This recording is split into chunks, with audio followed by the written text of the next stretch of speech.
주님의 은혜가 이 시간 여러분에게 함께하기를 주의 이름으로 축복합니다. 오늘 말씀은 성령의 7가지 은사. 성경에는 성령의 은사가 많이 나타나 있습니다. 그 중에서도 오늘은 성령의 7가지 은사에 대해서 함께 나누는 그런 시간을 갖도록 하겠습니다. 하나님께서는 성도들이 이 세상에서 살아가기 위해서 또는 하나님 나라를 위해서 일하는 일꾼으로 살기 위해서 하나님께서는 성도들에게 달란트와 은사를 허락하시게 됩니다. 그래서 각자에게는 이 달란트라는 재능이 있고 또 은사라고 하는 하나님의 선물이 있습니다. 그래서 하나님께서 각자의 믿음의 분량대로 은사를 이렇게 주시는데 은사를 이렇게 잘 활용을 해서 교회를 위해서 하나님 나라를 위해서 하나님의 영광을 위해서 그 은사를 활용해서 열매를 맺게 하시려는 것이 하나님께서 원하시는 것입니다. 오늘 말씀을 생각하면서 나에게 주신 은사는 무엇인가를 한번 생각해 보고 나는 그 은사를 잘 활용하고 있고 또 우리는 그런 은사들을 서로 잘 이렇게 합력하여서 선을 이루고 있는지에 대해서 함께 나누는 시간을 갖도록 이렇게 하겠습니다.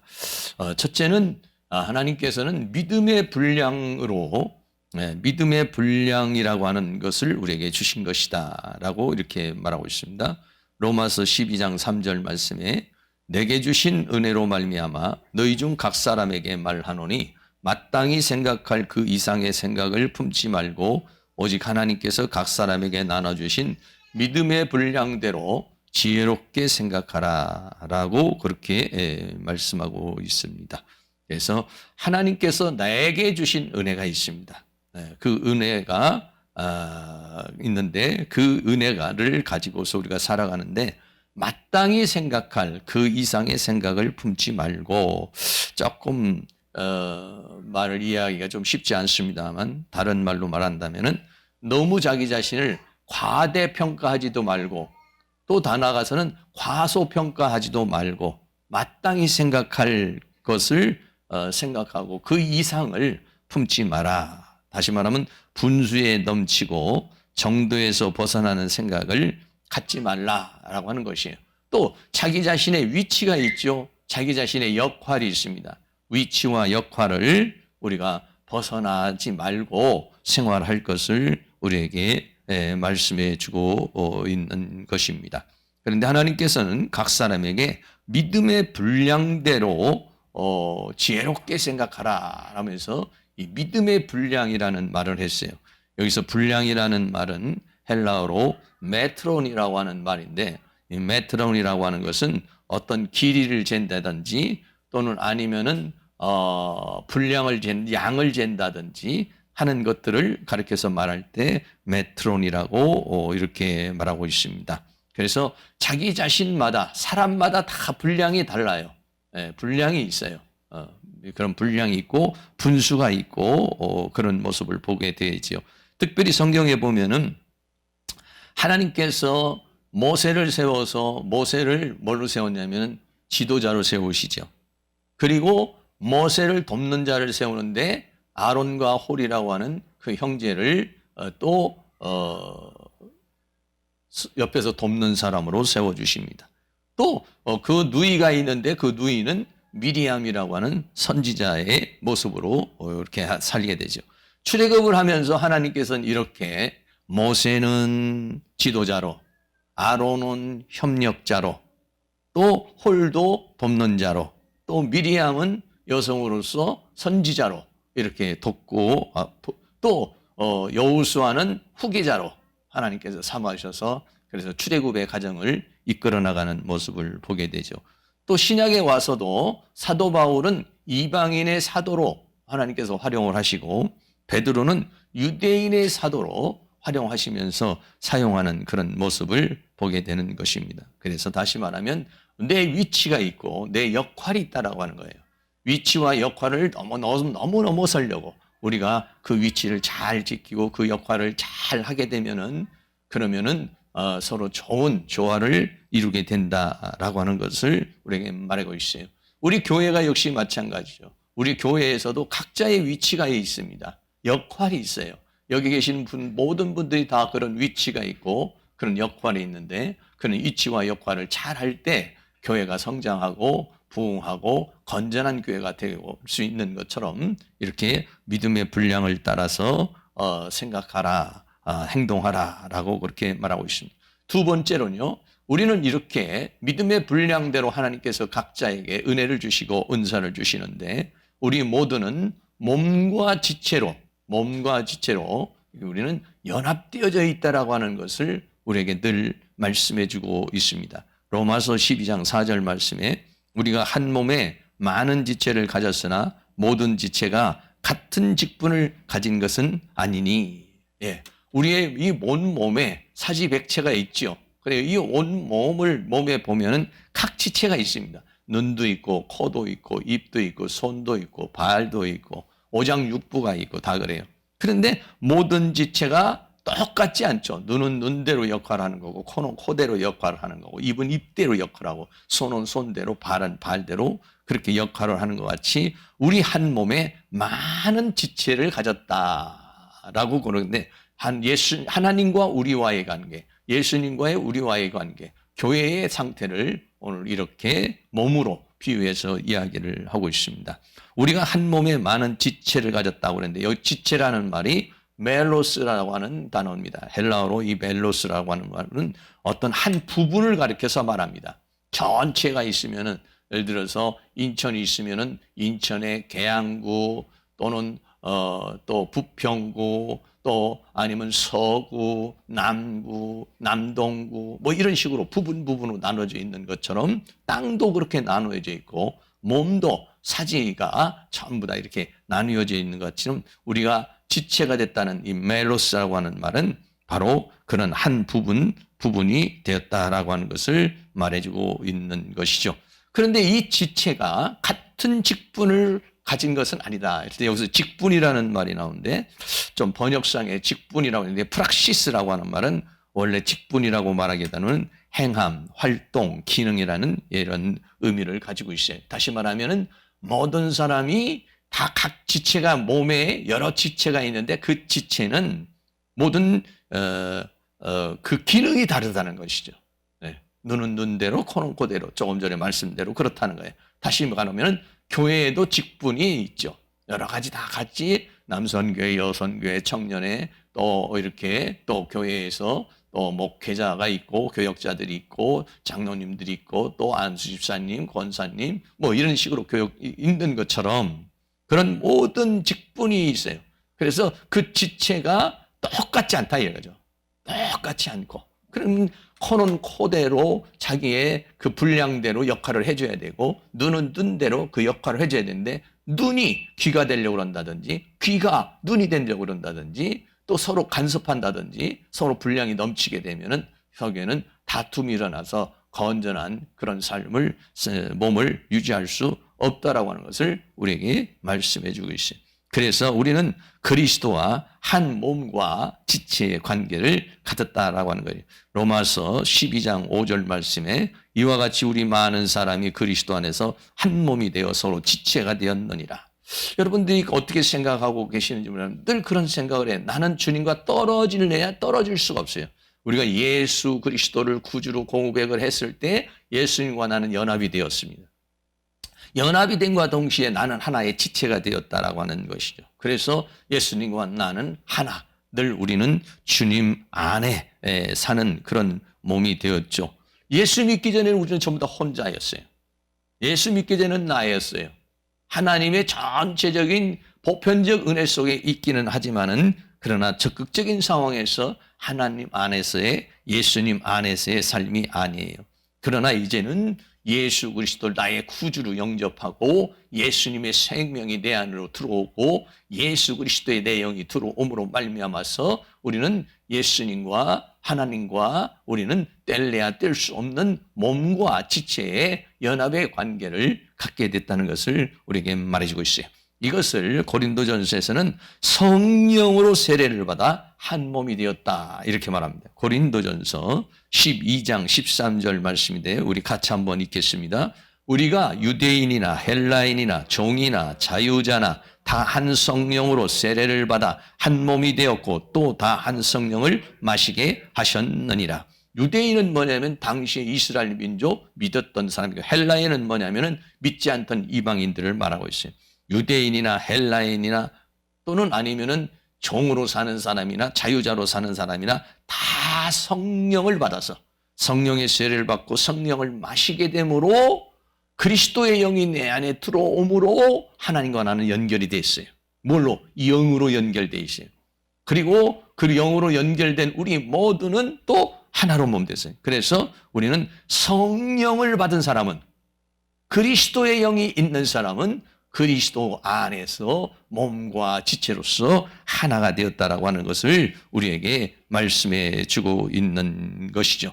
그래서 결국은 어떻게 됐습니까? 우리는 포도나무와 가지의 관계가 됐어요. 요한복음 15장 5절 말씀도 같이 한번 읽습니다. 나는 포도나무요 너희는 가지니 저가 내 안에 내가 저 안에 있으면 이 사람은 과실을 많이 맺나니 나를 떠나서는 너희가 아무것도 할 수 없음이라. 하나님을 떠나서는 살 수 없는 사람이었어요. 왜? 하나님으로부터 포도나무와 가지가 있으면 가지는 어때요? 나무로부터 생명의 공급을 받아야 되죠. 생명의 공급을 받아야만이 가지가 살아날 수가 있어요. 그러나 만약에 가지가 나무로부터 공급을 받지 못하면 이 가지는 죽는 것처럼 이제는 나는 예수님으로부터 오는 기쁨, 예수님으로부터 오는 생명, 예수님으로부터 오는 은혜, 하나님으로부터 오는 어떤 것이 아니면 살아갈 수 없는 나를 떠나서는 너희가 아무것도 할 수 없다. 나를 떠나서는 주님을 떠나서는 살 수 없는 주님과 나와의 관계는 뗄래야 뗄 수 없는 관계 속에 우리는 살아가고 있다라고 하는 것이죠. 우리가 기도를 할 때나 기도를 하지 않을 때나 우리가 열심히 있을 때나 열심히 없을 때나 우리는 하나님과는 이런 관계 속에서 맺어진 그런 관계가 되었다라고 하는 것을 가르쳐서 말하고 있는 것입니다. 더 나아가서는 포도나무에 있는 이 가지들, 포도나무와 가지도 연합이 되어 있지만 가지들도 나무를 중심으로 해서 연합이 되어 있습니다. 그래서 우리가 모두가 서로 지체가 되어서 어떻게 하냐면 서로 도우면서 자라나게 되는데요. 에베소서 4장 16절 말씀도 같이 한번 읽습니다.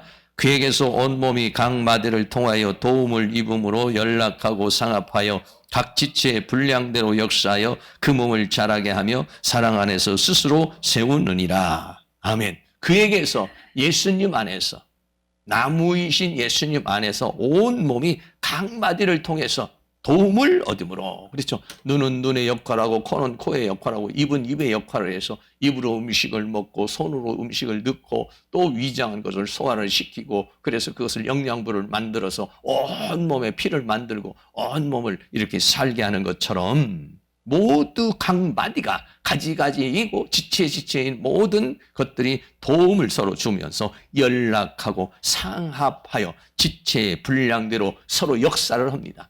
다 각자의 일을 한다는 얘기죠. 그러므로 말이며 그 몸을 자라가며 사랑 안에서 어떻게 해요? 몸이 자라나는 것처럼 몸이 자라나면 온 지체들도 함께 자라는 것이 교회도 역시 마찬가지라는 거죠.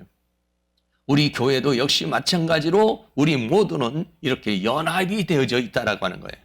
그래서 여러분들이 늘 우리 교회에 있는 성도들을 위해서 오늘 나오지 못한 성도들을 위해서 기도하고 또 마음이 아프고 힘들어하는 사람을 위해서 기도하고 왜? 우리가 서로 한 지체로 묶여졌기 때문에 행복한 교회에 서로 지체로 묶여져 있기 때문에 서로를 늘 여러분 위해서 기도하는 거죠. 여러분들이 기도하시겠습니다만 한 번도 여러분이 우리 교회에 있는 사람들을 위해서 기도하지 않는 사람도 있겠지만은 어떤 분들은 끊임없이 늘 기도를 하면은 우리 교회에 있는 성도님들 한 사람 한 사람을 불러가면서 여러분들이 기도를 해주고 더 나아가서는 그의 가족들을 위해서도 기도해주고 또 가정을 위해서도 직장을 위해서 삶을 위해서도 우리가 이제 기도를 해주는 그래서 서로가 도움을 입는 서로 돕는 관계 속에 있다고 하는 것을 우리에게 말씀해 주고 있는 것이고 그래서 서로 도움의 관계가 있고 서로 연합의 관계 속에 있기 때문에 내가 건강한 것이 내 신앙이 건강하고 내 믿음이 건강한 것이 다른 사람에게 모두에게도 좋은 영향을 준다는 것이에요. 그러므로 사랑하는 모든 성도님들이 모두가 도움을 받아서 서로 연합하고 서로 도움으로 말미암아서 서로 자라가게 하고 서로가 세우는 것이 바로 교회의 원리라고 하는 것을 우리에게 말씀해 주고 있는 것입니다. 이렇게 몸과 지체가 되었습니다. 하나님께서 믿음의 분량대로 하나님께서 은혜를 주시고 은사를 주시는데 그 은사가 오늘 이 로마서 12장에서는 7가지 은사로, 세 번째로는 7가지 은사에 대해서 말씀하고 있습니다. 로마서 12장 6절에 우리에게 주신 은혜대로 받은 은사가 각각 다르니 혹 예언이면 믿음의 분수대로라고 그렇게 말했어요. 여기서 말하고 있는 은사라는 말이에요. 은사라는 말은 우리가 잘 아는 대로 카리스마라고 하는 그런 헬라어 단어입니다. 이 카리스마라고 하는 말은 다른 말로 말하면 선물 또는 은혜, 또 다른 말로 말하면 신비한 능력, 뭐 이렇게도 표현을 해요. 그래서 카리스 그러면은 은혜입니다. 네, 카리스마 그럴 때는 은사 이렇게 우리가 이야기를 하고 있는 것이죠. 하나님께서 나에게 주신 것을 가리켜서 말하고 있어요. 네. 이 세상 사람들에게는요 뭐가 있느냐면은요 전부 다 은사가 있고 달란트가 있어요. 네. 달란트라고 하는 것은 뭐냐면 재능이에요. 헬라 시대의 화폐 단위인 달란트라고 하는 건데 이 달란트가 세상 보통 사람들이 가지고 있는 재능을 말해요. 재능은요 예수 믿는 사람이나 예수 안 믿는 사람은 다 가지고 있는 거예요. 달란트라고 하는 것은. 네. 어떤 사람은 기계를 잘 다루는 달란트가 있고 또 어떤 사람은 아주 또 컴퓨터를 잘 다루는 사람이 있고 어떤 사람은 그림을 잘 그리는 달란트를 가지고 재능이 있어요.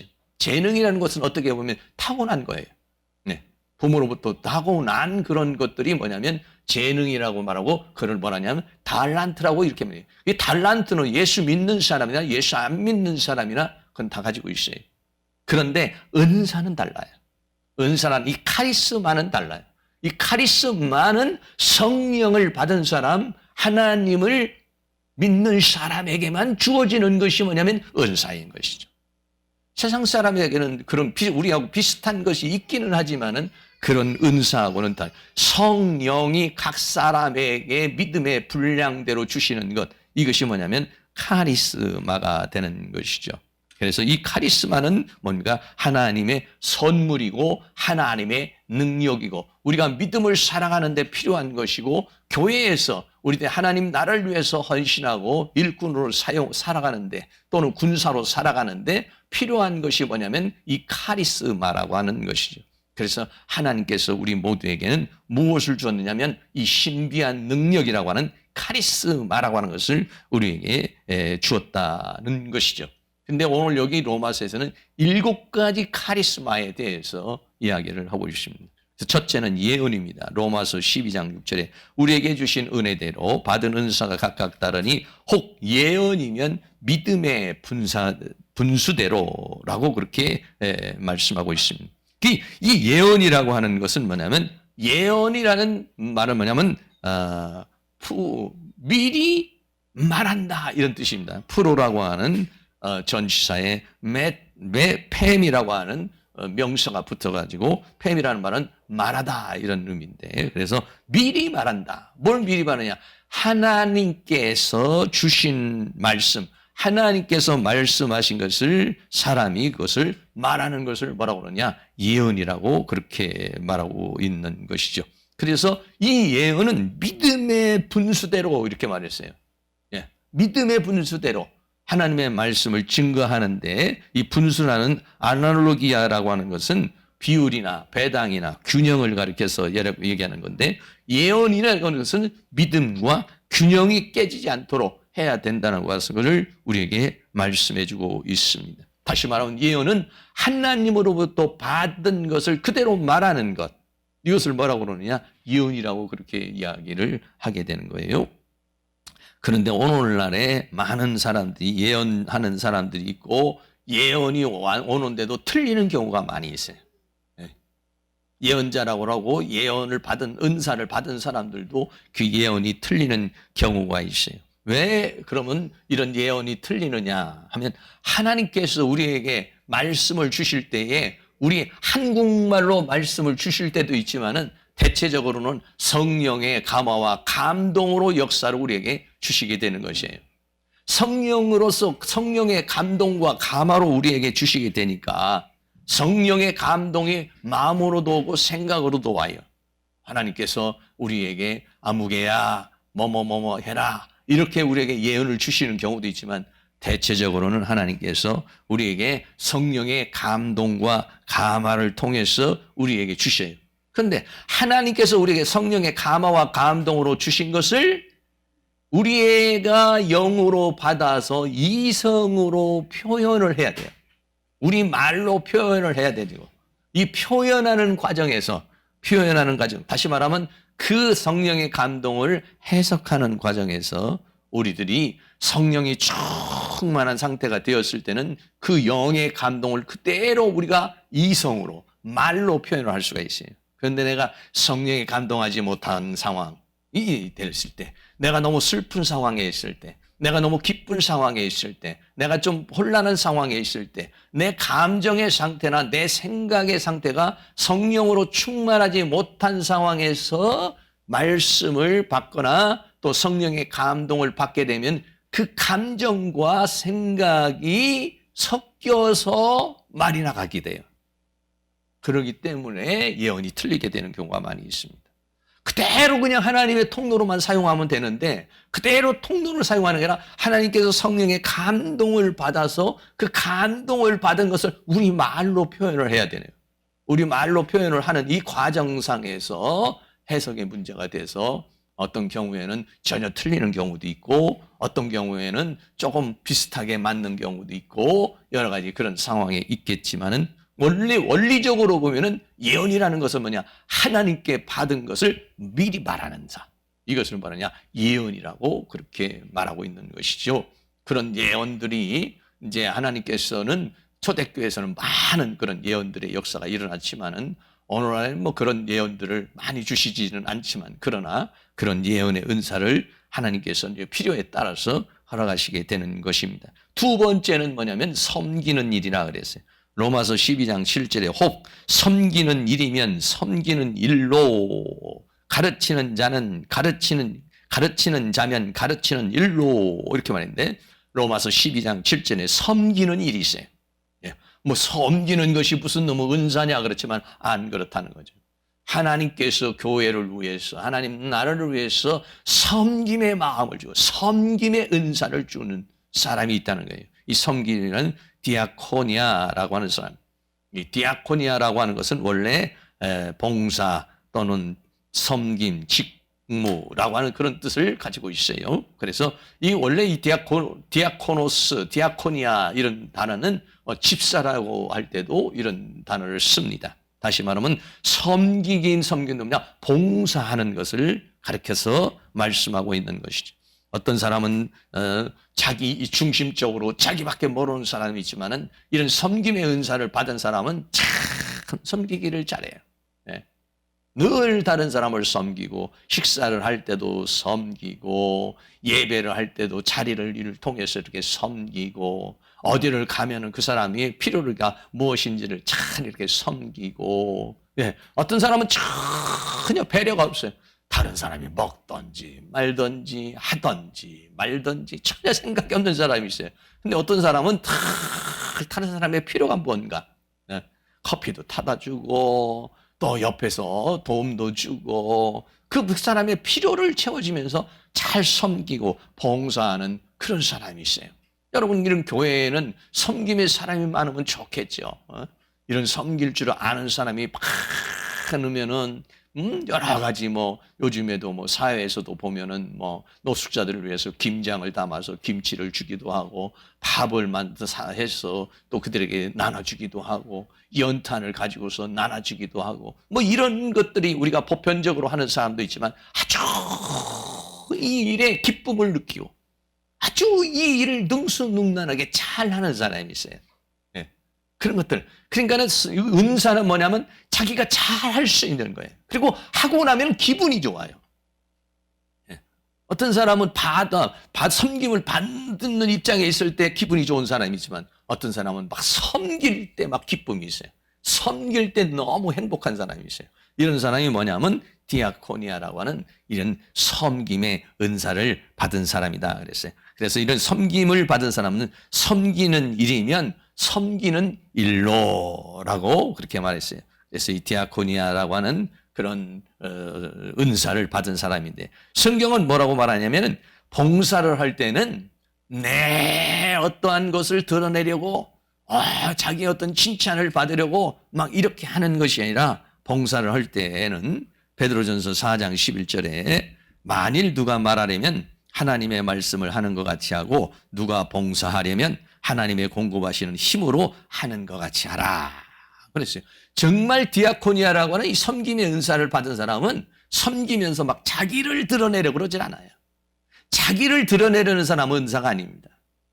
물론 은사를 받은 사람도 아직은 좀 신앙이 약한 사람은 좀 그럴 수는 있겠고 인간 안에는 그런 마음이 내가 어떤 섬기고 봉사할 때 누군가가 나를 알아주기를 원하는 그런 마음이 어느 정도는 좀 있을 수 있겠지요. 그런데 베드로전서 4장 11절에서는 하나님의 말 누가 말하려면 하나님의 말씀을 하는 것 같이 하고 봉사를 하려면은 하나님이 공급하시는 힘으로 하는 것 같이 하라. 그러니까 내 힘으로, 내 자랑으로, 내 능력으로, 내 과실을 위해서 하는 것이 아니라 하나님의 공급하시는 힘으로 하는 것처럼 해라.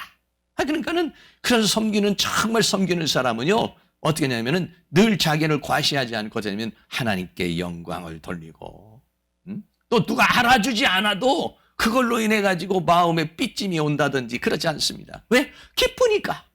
그리고 그 가치가 있어요. 그리고 그게 보람이 있어요. 이런 것이 뭐냐면 디아코니아라고 하는 그런 은사를 받은 사람. 참 그런 은사를 받은 사람 너무 여러분들이 어떻게 생각할지 모르지만 참 귀한 은사라고 그렇게 생각하고 교회에는 그런 사람이 많으면 참 좋겠죠. 예수님께서 이 땅에 오셔서도 역시 마찬가지로 예수님은 섬김을 받으려고 한 것이 아니라 섬기려고 이 땅에 오셨다고 그랬는데 우리 마태복음 20장 28절 같이 한번 읽습니다. 인자가 온 것은 섬김을 받으려 함이 아니라 도리어 섬기려 하고 자기 목숨을 많은 사람의 대속물로 주려 함이니라. 여러분은 어떻게 생각해요? 여러분은 섬김을 받으려고 교회에 오셨습니까? 아니면 가정에서 섬김을 받기를 원합니까? 내가 아내를 섬기기를 원합니까? 내 남편을 섬기기를 원합니까? 내 자녀를 섬기기를 원합니까? 아니면 내가 섬김을 받기를 원합니까? 부모가 자녀를 섬겨주고 자녀가 부모를 섬겨주고 또 서로 가족들이 섬겨주고 교회가 서로 섬겨주고 예수님은 어떻게 오냐? 예수님 자신도 섬기려 오셨다 이렇게. 이런 섬김의 은사를 받는 것이 큰 축복이라고. 왜? 이 사람이야말로 많은 것을 심는 사람이 되잖아요. 섬김을 많이 심음으로 이 사람에게는 엄청난 하나님의 축복과 칭찬이 예비되어 있습니다. 다 자기가 섬김을 받는 사람은 하나님 앞에 칭찬받을 게 뭐가 있겠습니까? 심은 게 뭐가 있겠습니까? 얻을 게 뭐가 있겠습니까? 열매가 뭐가 있겠어요? 그러나 섬김을 많이 한 사람은요, 자기에게도 하나님 축복이 오지만은 그 자손에게도 내가 섬긴 그 씨앗이 자손에게도 가게 되는 그런 놀라운 역사가 일어나게 되니까 우리가 만약에 섬김의 은사를 받지 않았다 할지라도 이 섬기는 것은 참 귀하다라고 하는 것을 생각하고 특별히 우리 예수 믿는 사람이 섬김을 받으려고 폼을 잡고 이기주의로 자기중심적으로 살면은 다른 사람에게 손가락질을 받게 되는 것이죠. 그러므로 섬기는 그런 자세가 굉장히 중요한 그런 부분이고 뭐 은사가 지금 중요한 것부터 이렇게 나타나는 건 아니지만은 그러나 이 섬김이라는 게 그만큼 중요하다는 것을 우리에게 말해주고 있습니다. 세 번째는요, 가르치는 일이라고 그랬어요. 로마서 12장 7절에 혹 섬기는 일이면 섬기는 일로, 혹 가르치는 자면 가르치는 일로 이렇게 말했어요. 가르치는 것. 네. 가르친다는 것은 뭐냐면 지도자의 입장인 것이죠. 목회자나 교역자나 또는 교사들이 뭐냐면 가르치는 그런 사역을 하게 되는 것이죠. 가르치는 자는 어떻게 해요? 이 가르치는 자는요, 그런 은사가 있어요. 네? 어떤 사람은 가르치라고 그러고 나 앞에다가 세워놓으면 말을 잘 못하는 사람이 있는데 어떤 사람은 가르치는 사를 잘해. 주일학교 어린이들도 탁 데려다 놓으면 얼마나 이렇게 잘 가르치고 중고등부 애들도 데려다 놓으면 잘 가르치고 또 구역이나 또는 목장이나 또 이런 것들을 만들어 놓으면 가르치는 것을 잘해요. 아주 그렇고 가르치는데 열심히 공부해 와가지고 그것도 가르치는 은사가 있어요. 그래가지고 막 가르치면 다른 사람들이 귀에 쏙쏙 들어오게 또 마음에 탁 와닿게 하는 거. 이게 뭐냐면 가르치는 은사를 받은 사람이라는 것이. 그런 사람은 그냥 부지런히 가르쳐야 됩니다. 유초동부들 가르치고 아니면은 자기 자녀들을 가르치고 아니면 다른 사람을 가르치는 그런 사역을 하는데 가르치는 자는 바로 가르치는 일로 그랬어요. 사도 바울과 바나바도 안디옥에서 사역을 하는데요. 가르치는 사역을 했어요. 그래서 큰 무리를 가르치고 그림으로 말미암아서 그 안디옥에서 그리스도인이라고 하는 그런 칭호를 받게 됐다고 사도행전 11장 26절에 말씀하고 있는데 같이 한번 읽습니다. 만남에 안디옥에 데리고 와서 둘이 교회에 1년간 모여 있어 큰 무리를 가르쳤고 제자들이 안디옥에서 비로소 그리스도인이라 일컬음을 받게 되었더라. 아멘. 이 바나바라고 하는 사람과 사울이라고 하는 사람, 다시 바울이 이 안디옥에 왔어요. 안디옥이라고 하는 선교의 전초 기지가 된 그 안디옥이라고 하는 것인데 이 안디옥에 와서 교회에서 1년간 모여서 큰 무리를 가르쳤어요. 그랬는데 결국은 어떻게 했습니다.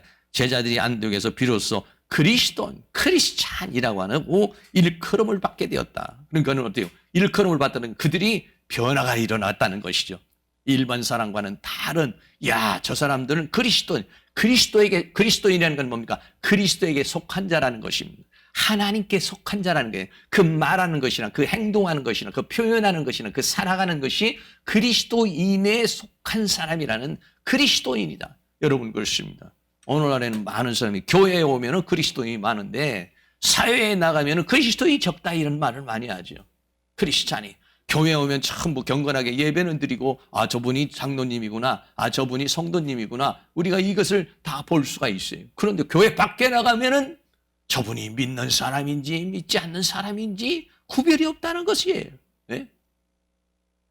그렇게 돼서는 안 되고 이 안디옥에서는 어떻게 했습니까? 저 사람은 그리스도인이야 라고 하는 그런 칭호를 얻게 된다. 왜? 그것이 가르침의 사역을 통해서 일어났다라고 하는 것을 가리켜서 말하고 있습니다. 그리고 네 번째는요, 로마서 12장 8절에 혹 권위하는 자면 권위하는 일로 그랬어요. 권위하는 은사가 있다면 권위하는.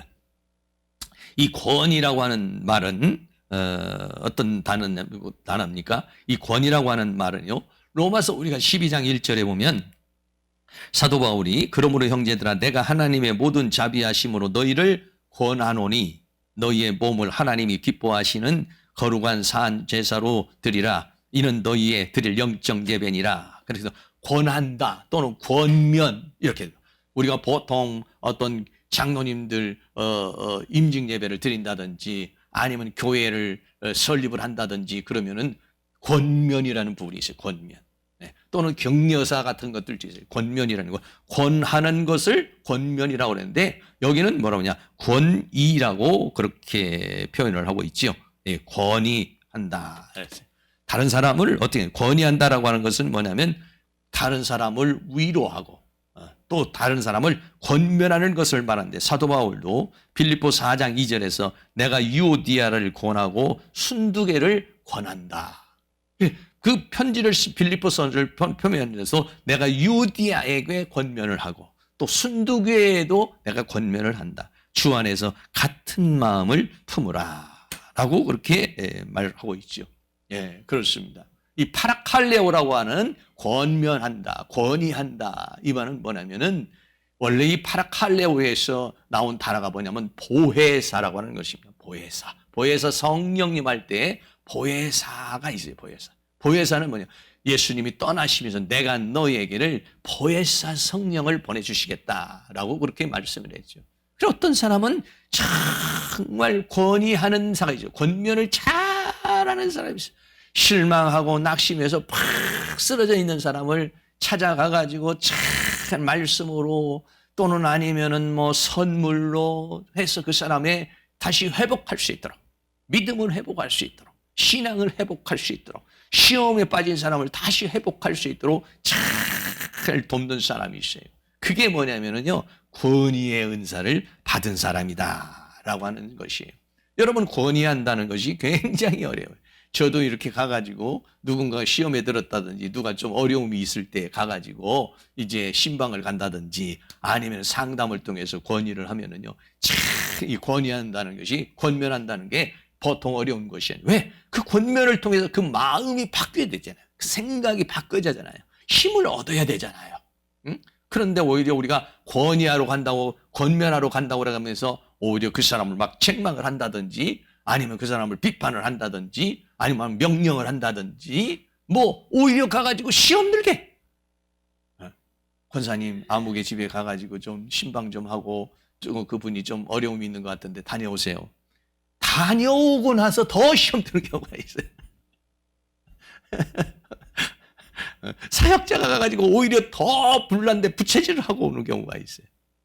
더 어려워지는 경우가 있어요. 또 어떤 경우는 별로 어떤 의미가 없는 경우가 있어요. 그런데 이 권위의 은사를 받은 사람은 그 사람을 일으켜 세우는, 어떤 방향으로든지 말로 하든지 선물로 하든지 밥을 사주든지 해가지고요, 그 사람을 권위하는 사람이 있어요. 참 권면하고 위로해서 그 사람을 다시 소생하게 하는 그러한 은사예요. 여러분, 이런 은사가 있어야 되지 않겠어요? 교회에서는 섬기는 은사가 있어 서로 섬기려고 그러고, 누군가가 힘들었을 때, 누군가가 쓰러졌을 때 또 권유해 주는 사람이 있어야죠. 와서 내 마음을 위로해주고 내 슬픔을 함께 손잡아 줄 수 있는 그런 사람이 필요하지 않습니까? 네? 우리에겐 그런 사람이 필요해요. 문자 하나, 요즘에는 문자가 있으니까 문자 한마디로 위로를 해주고 또 서로 권면해주고 또 서로 도와주는 그런 권위하는 사람이 있어야 또 우리가 일어날 수 있는 그런 상황이 생기게 되는 것이. 더 나아가서는 구제의 은사예요. 로마서 12장 8절에 혹 권위한 자면 권위하는 이로 구제하는 자는 성실함으로. 이 구제한다는 메타 디돔이라는 말은 이 메타와 디돔이라는 단어가 합성화된 건데, 다시 말하면 메타는 함께라는 말이고 디돔이는 준다는 말이에요. 나누어 주는 것을 말해요. 구제하는 것을 나누어 주는 것. 교회의 재정을 가지고 나누어 줄 수도 있겠고 개인의 어떤 것을 가지고서 나눠줄 수 있는 것, 이게 뭐냐면 구제하는 것이죠. 때로는 힘들고 때로는 어렵고 그랬을 때 누군가가 나에게 와가지고 이렇게 도와줄 때, 그런데 구제하는 사람은 어떻게 되냐면 성실함으로 해라 그랬어요. 성실하다고 하는 이 성실이라고 하는 단어는 성실이라고 그렇게 말하기보다는 소박함으로 단순함으로 이렇게 하라 했어요. 다른 말로 말하면요, 성경이 뭐라고 그랬냐, 구제는 은밀하게 하라. 성경이 마태복음 6장 3절에 그렇게 말했는데 우리 다 같이 한번 읽겠습니다. 너는 구제할 때 오른손에 하는 것을 왼손이 모르게 하여 내 구제함이 은밀하게 하라. 은밀한 중에 보시는 너희의 아버지가 갚으시라. 이 말씀으로 대체할 수 있을 것 같아요. 구제를 하는데 은밀하게 하라. 오른손이 하는 것을 왼손이 모르게 하라. 그렇다고 그래가지고 뭐 광고도 하지 말고 말도 하지 말라, 이런 의미는 아닙니다. 어떤 분이 뭔가 교회에 뭐 이런 봉사를 했습니다. 교회에서 이런 헌금을 했습니다. 교회를 위해서 이런 일을 했습니다. 광고해야 되고 그분에게 박수도 쳐줘야 되는데, 이 말은 오른손이 하는 것을 왼손이 모르게 하라. 이 말은 아무도 모르게 하라. 뭐 그런 의미도 조금 담겨져 있습니다만 자기 자신을 너무 과시하려고 하지 말라는 것이. 예. 오른손이, 여러분 생각해 보세요. 오른손이 했는데 왼손이 어떻게 몰라? 내가 한 건데. 오른손이 했잖아요. 근데 왼손이 왜 어떻게 모른다는 거예요. 다시 말하면 너무 자기를 드러내지 말라는 거예요. 자기를 드러내지. 내 구제함이 은밀하게 하라. 그러면 은밀한 중에 보시는 너의 아버지가 갚으시리라 그랬어요. 여러분이 사람이 고맙다고 그러고 사람이 인사하는 것은 그걸로 끝나지만은 하나님께서 갚아주시면 당연 놀라운 역사가 일어나게 되는 것이죠. 구제하는 사람도 다 뭐 내 돈으로 한 거야, 내 힘으로 한 거야, 당신 알았지? 나중에 갚아야 돼. 하면서 자기를 과시하려거나 자기를 막 드러내려고 그러거나 뭐 여러분 사람은요 누구나가 그런 마음이 좀 있어요. 누구나 다. 왜? 사람은 누구나가 다 인정받고 싶고 다 누구나 그런 마음이 있어요. 그러나 그런 마음이 들어오지 않도록 오른손이 했지만 왼손이 모르게 하라는 것은 내 힘으로 한 것이 아니라 하나님의 은혜로 한 것이다. 이런 내가 했다는 의식을 갖는 게 아니에요. 이게. 오른손이 했는데 왼손이 모르게 한다는 것은 내가 했다는 의식을 갖지 않는 거예요. 광고하고 뭐 그 박수 칠지라도 그래도 그는 하나님이 나에게 물질을 주셔서 하신 것이죠. 하나님이 나에게 은사를 주셔서 하신 것이죠. 하나님이 나에게 능력을 주셔서 하신 거예요. 하나님 앞에 영광을 돌립니다. 이런 자세로 해야지. 그러지 않으면은요 막 사람을요 무시하게 돼요.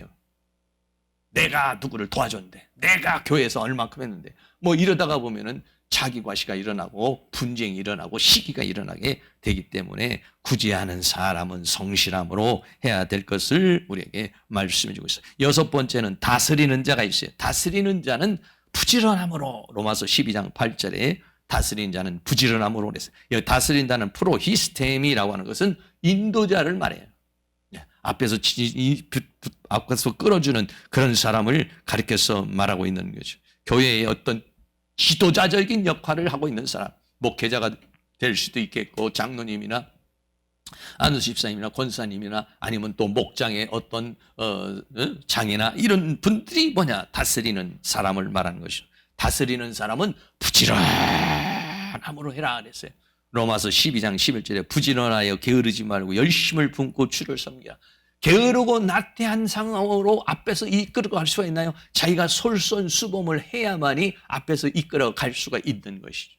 그러므로 이렇게 지도하는 사람, 다스리는 사람은 부지런하고 마지막으로는 국류를 베푸는 자, 국류를 베푸는 자는 즐거움으로 할 것이라. 로마서 12장 8절에 국류를 베푸자는 즐거움으로 할 것이다 라고 그랬어요. 로마서 마태복음 5장 7절에도 국률이 여기는 자는 복이 있나니 저희가 국률이 여김을 받을 것입니다. 다시 말하면 국률이 여기는 사람은 어거지로 하지 말라는 거예요. 자원하는 마음으로, 기쁜 마음으로 해야 해요. 다른 사람을 도와주고 국률을 베풀려고 그러면 즐거운 마음으로, 어거지로 하거나 책임으로 하거나 의무로 하는 것이 아니라 즐거운 마음으로 해야 될 것을 말하고 있습니다. 다시 한번 말씀을 드립니다. 오늘 7가지 은사가 있어요. 예언이 있습니다. 두 번째는 섬기는 일이 있습니다. 세 번째는 가르치는 일이 있습니다. 그 다음에는 권위하는 게 있어요. 다섯 번째는 구제하는 게 있어요. 여섯 번째는 다스리는 자가 있어요. 국률을 베푸는 자가 있어요. 여러분 여기에 속해 있는 은사 중에 내가 가지고 있는 은사가 있을 수도 있겠고 내가 갖지 못한 은사가 있을 수도 있겠고 내게 주신 은사가 있다면 그 은사를 잘 활용해야 될 것을 말해 주시죠. 하나님께서 우리에게 은사를 주신 목적이 있어요. 그 목적이 뭡니까? 첫째는 교회의 유익과 덕을 세우기 위한 것이다 그랬어요. 고린도전서 12장 7절에 각 사람에게 성령의 나타남을 주시면 유익하게, 개인적으로나 교회에 유익하게 하려는 것이요.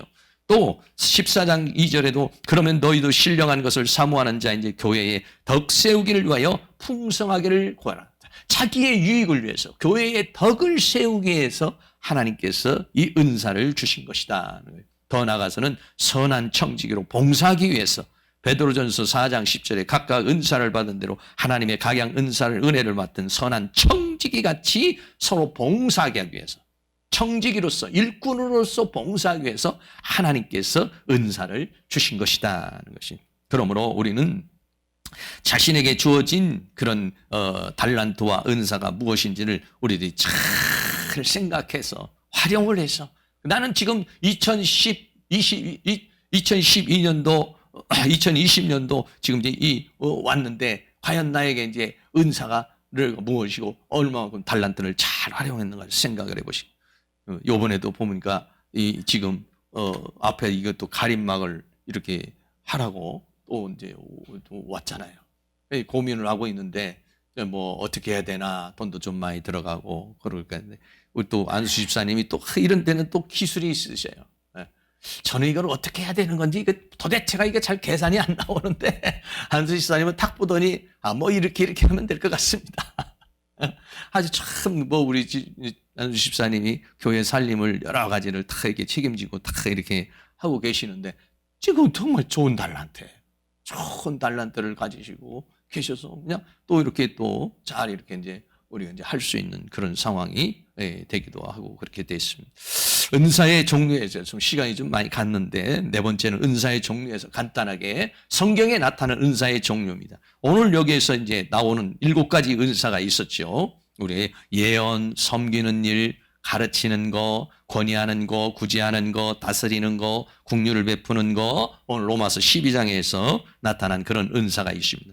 또 성령의 9가지 능력의 은사가 있어요. 고린도전서 12장 8절에 어떤 이에게는 성령으로 말미암아 지혜의 말씀을, 어떤 이에게는 같은 성령을 따라 지식의 말씀을, 다른 이에게는 같은 성령을 따라 믿음을, 어떤 이에게는 한 성령으로 병 고치는 은사를, 어떤 이에게는 능력 행함을, 어떤 이에게는 예언함을, 어떤 이에게는 영들 분별함을, 다른 이들에게는 각종 방언 말함을, 어떤 이에게는 방언을 통역함을 주시나니 9가지 이런 능력이나 은사가 또 이렇게 있어요.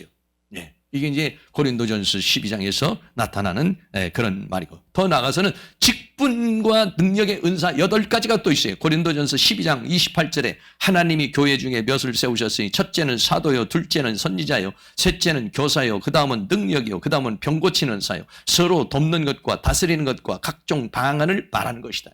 어떤 사람은 사도로, 선지자로, 교사로, 능력으로, 병 고치는 은사로, 돕는 것으로, 다스리는 것으로, 방언하는 것, 좀 겹치는 게 있습니다만은 이렇게 고린도전서 12장 28절에 능력의 은사 8가지가 있어요. 또 직분의 은사 5가지가 있어요. 에베소 4장 11절에 그가 혹은 사도로, 혹은 선지자로, 혹은 복음 전한 자로, 혹은 목사로, 혹은 교사로 주셨으니 그랬어요.